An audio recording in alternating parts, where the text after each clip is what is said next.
Bonjour Stéphane Benmimoun. Bonjour Claire. Bonjour Erwan. Bonjour Claire. On va écouter tout de suite une téléspectatrice qui a un problème avec son abonnement de téléphonie mobile. Bonjour.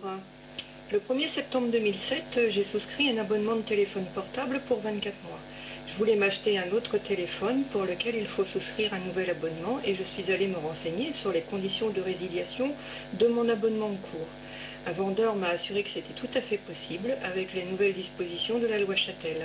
J'ai donc souscrit un deuxième abonnement, mais quand j'ai voulu arrêter mon premier abonnement, on m'a répondu que ce n'était pas possible, que je m'étais abonnée avant le 1er juin 2008 et que je devais donc payer jusqu'en septembre 2009, que je ne pouvais pas bénéficier des nouvelles facilités de la loi Châtel. Pouvez-vous m'aider?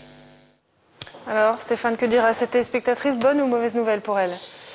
Plutôt mauvaise nouvelle parce qu'il faut rappeler un petit peu le dispositif de la loi Châtel qui a été votée en janvier 2008. Elle ne permet pas de résilier quand on veut, comme on veut. En fait, la faculté qu'elle offre, c'est qu'au bout de 12 mois d'engagement, l'opérateur est obligé de permettre à son client de résilier en ne l'obligeant à verser au maximum que 25% des sommes restant dues jusqu'à la fin, normalement, de son engagement initial. Donc, ce qui permet évidemment quand même d'assouplir les conditions de résiliation. Mais cette loi entre en vigueur pour cette disposition qu'au 1er juin 2008, et évidemment ne s'applique pas aux contrats qui ont été conclus antérieurement. Donc ça veut dire que malgré ce que lui a dit le commercial, elle ne pouvait pas vraiment changer d'abonnement. Il s'est trompé parce que effectivement ça va s'appliquer pour son abonnement, mais au renouvellement.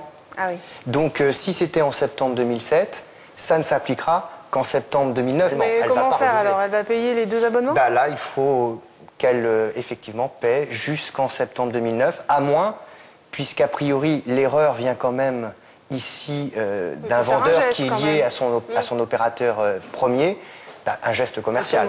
En disant, là quand même il y a une erreur du vendeur, c'était pas très clair.